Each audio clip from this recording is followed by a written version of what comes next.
Lumière et paix pour aujourd'hui. Une série de thèmes bibliques écrits par Joachim Dias avec la voix d'Antonio Sala. Thème 6. La prophétie du chapitre 2 du livre de Daniel.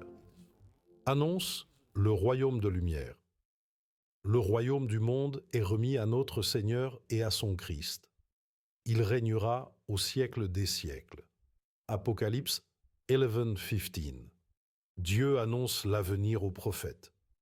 Qui peut annoncer l'avenir sans se tromper? Seul Dieu.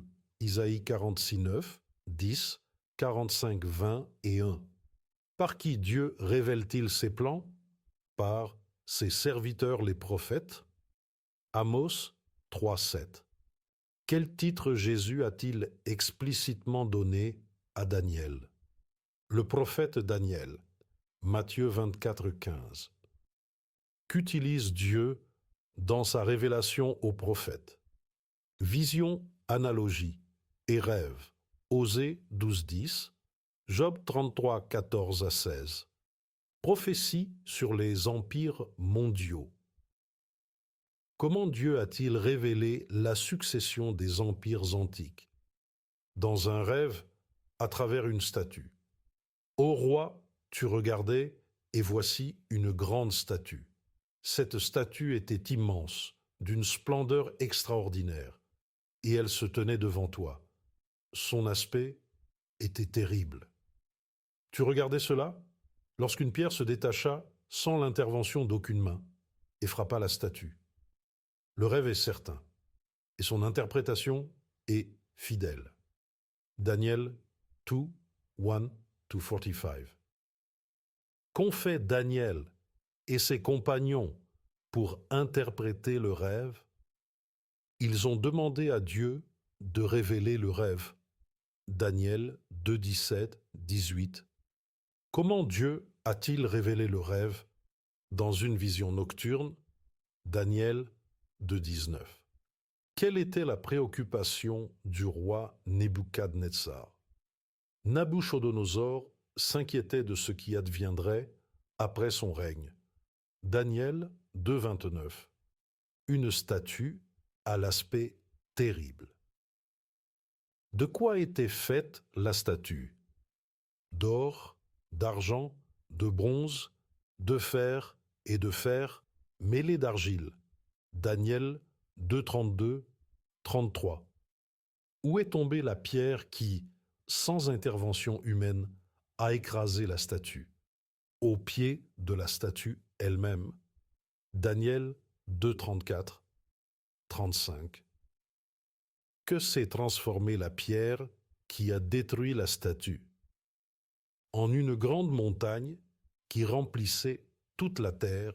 Daniel 2:35. Interprétation des rêves. Quel empire chaque partie de la statue représente-t-elle?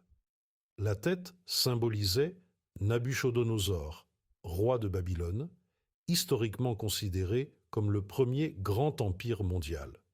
Le coffre et les bras en argent symbolisaient l'empire médo-perse, qui a vaincu Babylone de 538 à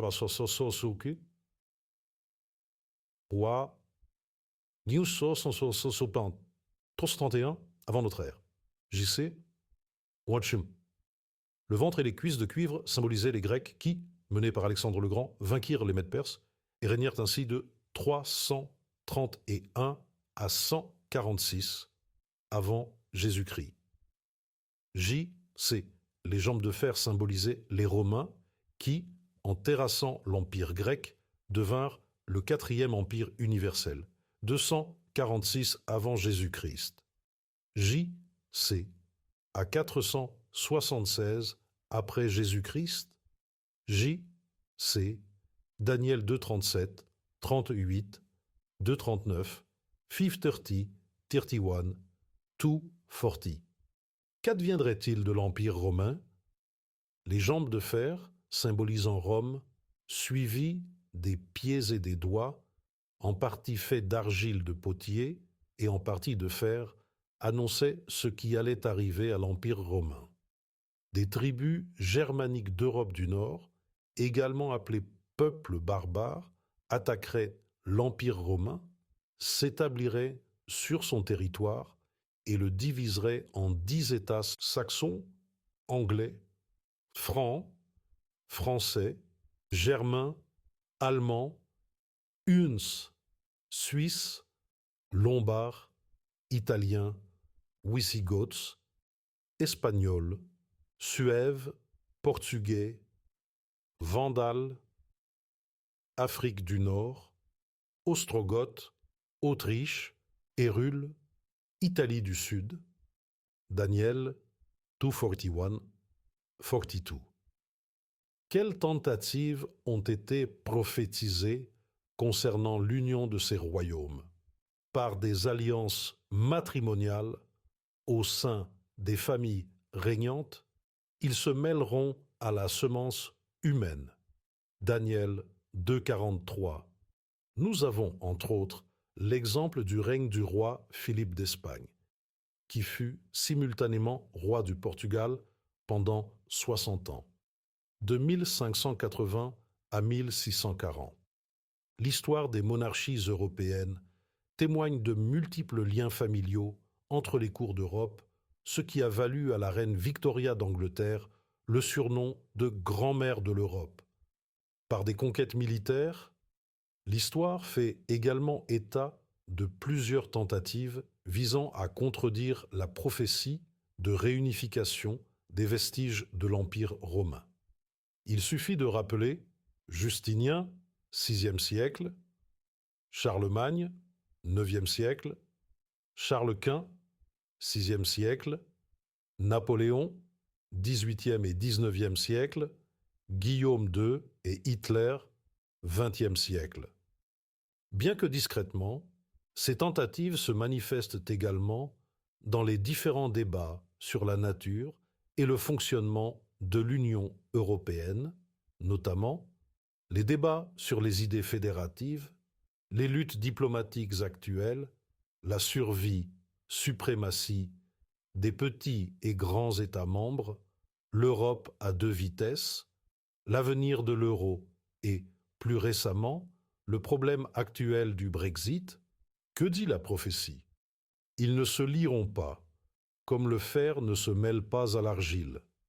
Daniel 2:43. Note de référence 3. Livre 1000 tomberont à vos côtés. Voici l'histoire vraie et touchante d'une famille qui a choisi la fidélité à tout prix et a trouvé refuge à l'ombre du Tout-Puissant. Susi Hasselmundi, la plus jeune fille de Franz Hazel, a raconté l'histoire impressionnante de sa famille pendant la Seconde Guerre mondiale dans le livre « 1000 tomberont à vos côtés ». Un jour, Franz Hazel, surnommé le lecteur de la Bible et qui, à travers elle, s'adressait à ses compagnons, fut convoqué dans le bureau de son commandant de compagnie, qui lui demanda « Croyez-vous que l'Allemagne gagnera la guerre ?» Conscient des conséquences disciplinaires de sa réponse, Hazel demanda à son tour « Mon commandant m'interroge-t-il en tant que simple citoyen ou en tant que chef militaire ?» « Oui, en tant que militaire, » répondit le commandant. Face à cette réponse, Hazel déclara qu'il ne croyait pas que l'Allemagne gagnerait cette guerre. Devant une telle audace, le commandant poursuivit l'interrogatoire. Il voulait savoir sur quoi reposait sa conviction. Hazel, humblement mais courageusement, sortit de sa poche sa Bible, qui l'accompagnait toujours.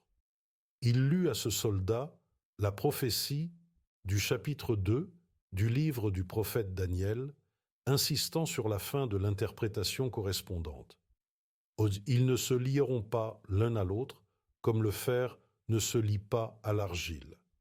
Dan 2:43. Le commandant conserva la Bible et donna l'ordre de se retirer.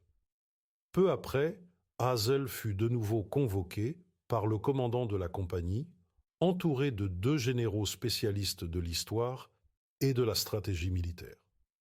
Il fut, de nouveau, confronté à la même question, à laquelle Hazel relut la prophétie de Daniel 2 et répondit catégoriquement: la prophétie biblique est très claire. L'Allemagne ne peut pas gagner cette guerre. La Bible lui fut rendue et la réunion se termina dans un silence absolu. Tout indique que ce commandant, au moins, a cru à la prophétie de la statue montrée au roi Nebuchadnezzar et à l'interprétation donnée par Dieu au prophète Daniel. Mais ils ne se lieront pas, comme le fer ne se mêle pas à l'argile. Daniel 2,43. À la fin de la guerre en 1945, cette compagnie militaire disposait de réserves de carburant et des moyens nécessaires pour se replier rapidement, ce qui sauva de nombreuses vies. Cette heureuse et réelle expérience de l'histoire contemporaine nous rappelle celle des premiers chrétiens qui écoutèrent l'avertissement de Jésus. Quand vous verrez l'abomination de la désolation, prédite par le prophète Daniel, établie dans le lieu saint, que celui qui lit comprenne. Alors que ceux qui seront en Judée fuient dans les montagnes. Que celui qui sera sur le toit ne descende pas pour emporter des choses de sa maison. Que celui qui sera au champ ne retourne pas chercher son manteau. Mais malheur aux femmes enceintes et à celles qui allaitent en ces jours-là. Priez pour que votre fuite n'ait pas lieu en hiver, ni un jour de sabbat. Matthieu 24, 15 à 20. Par cet avertissement, Jésus avertit et conseille aux chrétiens de profiter de la possibilité inattendue de s'échapper qui se présenterait peu avant la destruction du temple de Jérusalem en l'an 70 de l'ère chrétienne. L'histoire rapporte ce fait et Ellen White le décrit de manière impressionnante. Au moment de la retraite inattendue de Cestius et de l'attaque arrogante des Juifs, les deux armées étaient pleinement engagées dans le combat et les chrétiens, informés et obéissant aux paroles de Jésus, en profitèrent pour fuir la ville de Jérusalem. Ainsi, toutes les prédictions du Christ concernant la destruction de Jérusalem se sont accomplies à la lettre. Des signes et des prodiges se sont produits. Pendant 7 ans, un homme parcourait les rues de Jérusalem, annonçant les malheurs qui s'abattraient sur la ville. Cet être étrange fut arrêté et flagellé, mais aux insultes et aux mauvais traitements, il ne répondit que « Hélas, malheur à Jérusalem ». Il fut tué lors du siège qu'il avait prédit. Aucun chrétien ne périt lors de la destruction de Jérusalem. Après le siège de la ville par les Romains, sous Cestius, ils abandonnèrent le siège de manière inattendue, alors que tout semblait propice à une attaque immédiate. Le général romain retira ses forces sans la moindre raison apparente. Le signe promis avait été donné aux chrétiens qui attendaient. Les événements furent orchestrés de telle sorte que ni les Juifs ni les Romains ne pourraient empêcher les chrétiens de s'échapper. Avec le retrait de Cestius, les Juifs suivirent de son armée et, tandis que les deux forces étaient pleinement engagées dans le combat, les chrétiens de tout le pays purent s'échapper sans être inquiétés vers un lieu sûr, la ville de Péla. La tragédie des siècles, pages 27, 28. De même avec l'accomplissement des signes. Précurseur de la seconde venue du Christ laissée dans la Bible, signe du monde physique, politique, social, moral, économique, religieux et de la prolifération de la pauvreté, de la maladie et de la mort. Tout indique que se rapproche, non pas un cataclysme cosmique, mais l'établissement du 5e empire universel, représenté par la pierre qui représente le Christ. Oui, ce même Christ venu dans le monde, non pour condamner mais pour sauver, et réintégrer la planète Terre dans l'harmonie universelle, Jean 3h17, 2 Corinthiens 3 verset 17, Apocalypse 21:1-4. Dieu, dans son amour et sa sollicitude pour nous guider dans ce monde, ne fera rien sans avoir d'abord révélé son secret à ses serviteurs les prophètes. Amos 3:7. C'est pourquoi, aujourd'hui plus que jamais, il est important d'étudier la Bible et de prêter attention aux prophéties de la fin. Restons donc attentifs à la parole prophétique qui brille dans un lieu obscur. Deuxième épître aux Corinthiens 1:19.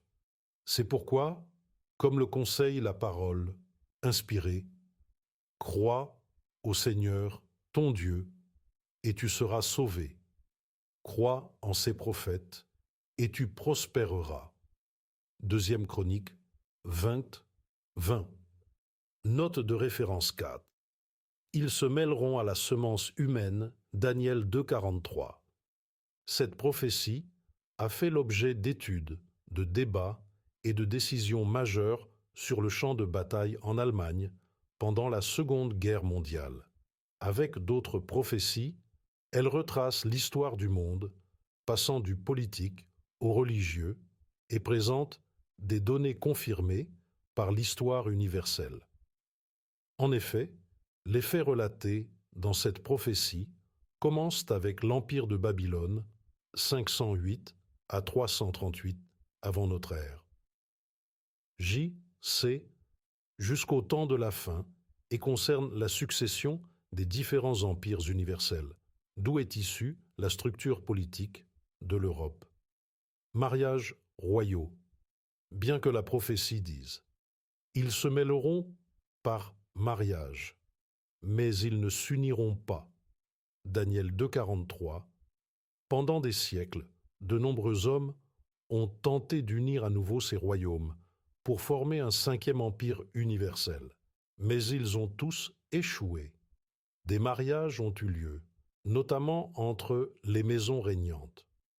Lorsque la Première Guerre mondiale éclata, presque tous les monarques européens étaient apparentés.